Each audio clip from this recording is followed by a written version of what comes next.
So I'm still doing the same sesh right after the roll. So let's take a look at Mrs. Thigh's asset as well, aka Huyan Zhuo. Not even gonna try, honestly. I can't do Chinese names. So there she is. I mean, already not bad. Sadly covering up the thighs a little bit, but I'm sure Ascension 2 will fix that. So alright, first Ascension, here we go. So now we should be seeing the Ascension that was in the banner, right? Yeah. So hat comes off and ooh, the thighs have been unleashed. Yeah, we'll just call her Koen Shaku or something to use the Japanese pronunciation instead. I do prefer this over the first Ascension.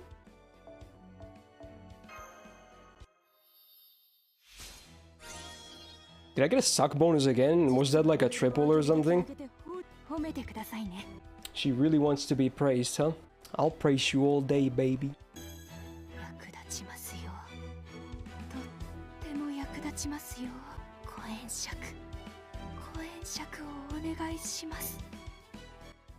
That ASMR though. Right, third Ascension. This one I haven't seen at all.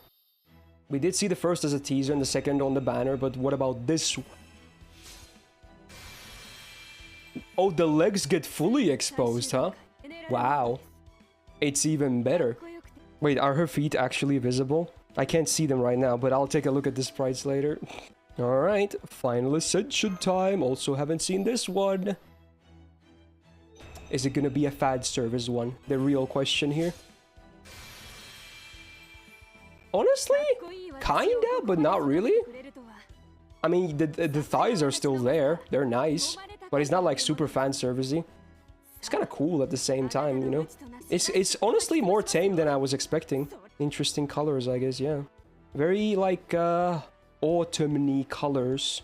Makes sense. We're in October right now. Oh, what are those feet, man? Oh no. Yeah, those are hooves.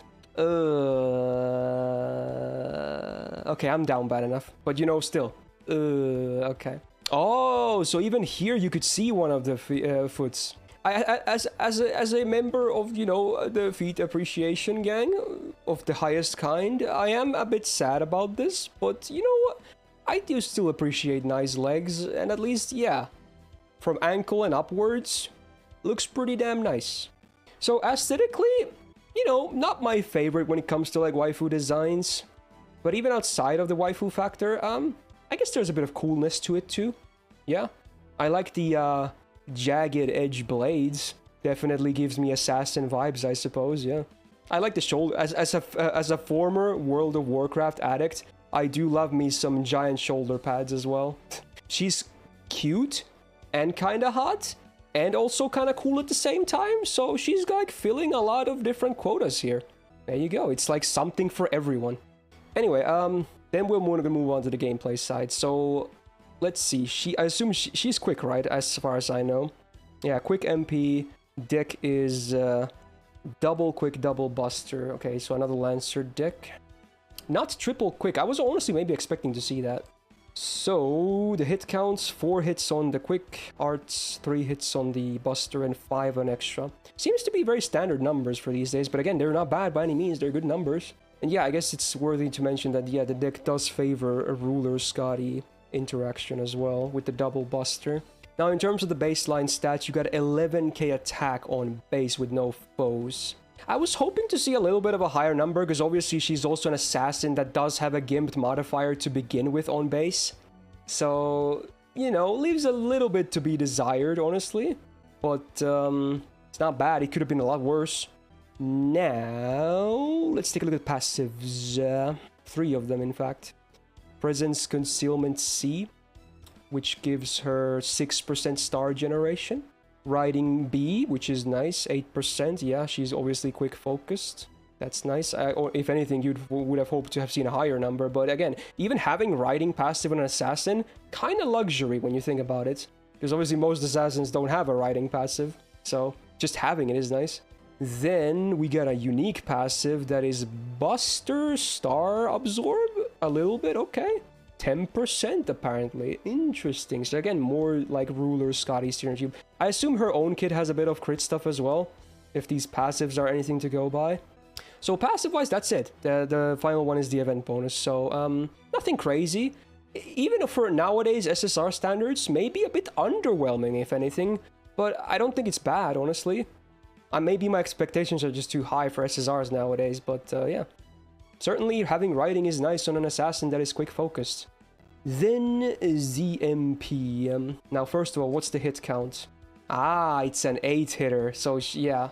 I did hear that she's a looper, and that makes a lot of sense. An 8-hit AoE MP, huh? Also, fun fact, she's the first SSR quick-based assassin that is AoE, I believe, so... kind of crazy when you think about it. It's the class that is mostly associated with the quick card, when usually people think about it. And yet there was 0 SSR assassins that were AoE quick MP. Really makes you think.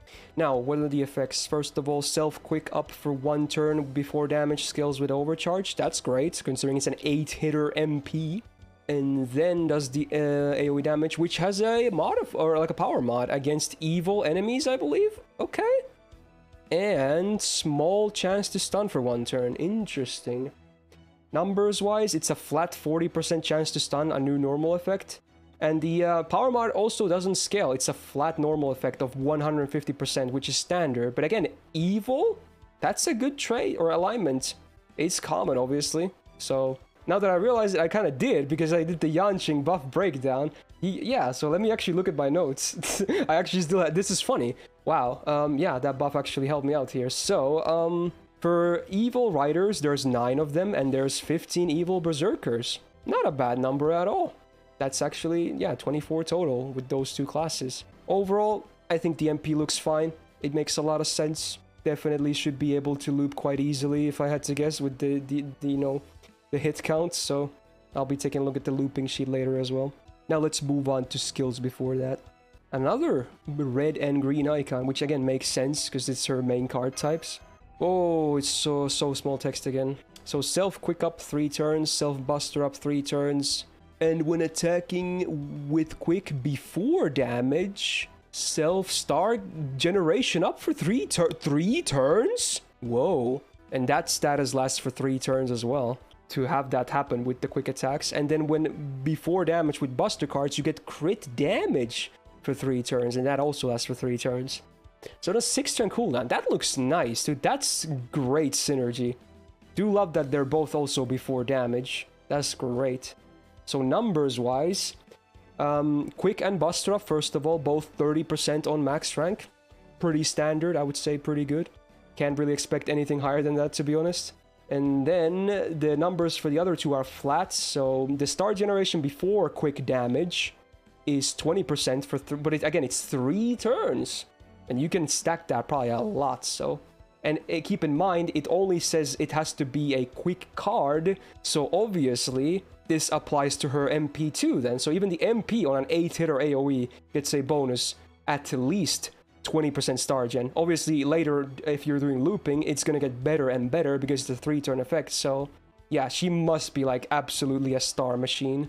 And then for the buster, the crit damage thing is also 20% before damage for 3 turns, which again, you can definitely stack. It's not going to be as easy to stack up as the star generation, because her MP is obviously quick, which helps, but you know, still, again, great synergy. This is a skill that makes a ton of sense. Do like it.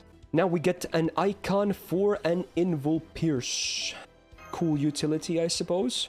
Alright, self-invul pierce for 3 turns, okay, and self-attack up for 3 turns, and also star gather up. Ooh, that's only 1 turn, because it's a 6-turn cooldown. I mean, to be honest, it seems like she's going to be generating a lot of stars most of the time anyway, so you probably won't need a 3-turn absorb. Okay, now let's see the numbers though. 30% attack for 3 turns on max rank, and 500% absorb for 1 turn on max rank. Yeah, again, I don't think the 1 turn might be a big issue for the absorb as much as the downtime is big, because I just expect her to be generating a ton of stars all the time anyway. It's an alright skill for sure, yeah. Nice utility as well with the Invul Pierce. And then we have a dodge icon, so she can also maybe protect herself too, which is nice. Yeah, self-dodge 2 times, 3 turns. And then buff removal resistance, I believe, for 3 turns. And then a battery on a 6-turn cooldown. What's the numbers? Obviously, buff removal resistance always scales up to 100% like in here, so max rank you will guaranteed to protect your buffs. And then the battery is between 20 to 30%. And the evade is obviously just a flat 2 attack 3 turns. This is a pretty good defensive skill. It's good that the evade is also hit-based, because otherwise this would be very awkward to use. And half the time, because it's on a 6-turn cooldown, you will have guaranteed buff protection on. That's not bad. That's actually great utility to have. That's kind of cool. Yeah, honestly, her kit is like, with this Invul Pierce, the buff removal resistance, the way to protect herself as well. She's probably a great farmer, but honestly, she seems to be good against bosses too. Now, let's talk about the farming, because we do have the looping numbers as well. So, let's see. Yes, she can indeed you'd run a double ruler Scotty setup. I would have been very surprised if she couldn't. Obviously, it's the super scope setup though, with which is the same for a lot of this quick stuff still. Doesn't look amazing, honestly. Now, if you are willing to run triple Scotty, you can run the BBG, the Big Black Grail, I suppose. Now, then the numbers look way better. Way better. Then the numbers are great. And apparently against riders, you can run a 50% CE, which is cool. Yeah, I guess, yeah, for class advantage, it should be fine, yeah. So yeah, you can run her against riders fine, but anything else you probably wouldn't do, unless you have a really impressive version of her, and or you're willing to go down to run triple Scotty, then you can probably do neutral fine. If anything, I'm actually more hyped about her being against bosses than farming here. The kit is so nice for bosses, man. Like, that's the one thing I'm really looking forward to seeing. Looks to be a very interesting unit. So there you go. That's pretty much my first blind look into Mrs. Cohen Shaku. I don't think she's, like, broken gameplay-wise, nor do I think she's, like, my favorite waifu of all time aesthetically. But hey, if anything, I'm glad Assassin class is getting more love. It sucks that she's limited, because there's still, like, what, like, 2 things that are permanent for 5-star assassins? That's just wrong 7 years into the game, but oh well. At least Assassin is getting more population, because again, it's, I believe from the base classes, it is the least populated classes still to this day. So there you go. If you enjoyed this first impression of Mrs. Koen Shaku as well, do me a solid and press the thumbs up button on this video. Stay subscribed not to miss out on uploads. This one event, it was already a ton of content. You might see more stuff later as well, you never know. And yeah, good luck if you're rolling for her. Would I say she's a must roll? Maybe not. Would I say she looks promising? Yeah. So take that as you will, I guess. Anyway, yeah. And I hope to see you in the next video episode.